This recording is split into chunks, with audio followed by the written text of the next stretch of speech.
Hey lads and gals, welcome to the Dimidrone channel, and today we're flying above quite weird surface. How do you think? Is it just snow, a mood, or maybe it's a volcano ash in Norway?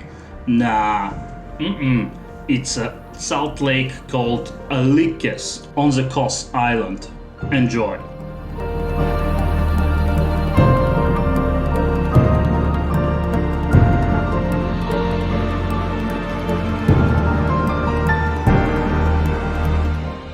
A little of facts, the Salt Lake is a huge, in total it covers an area of around 800,000 square meters and it's just under 4 kilometers if you were to walk all the way around.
That's it for today, folks.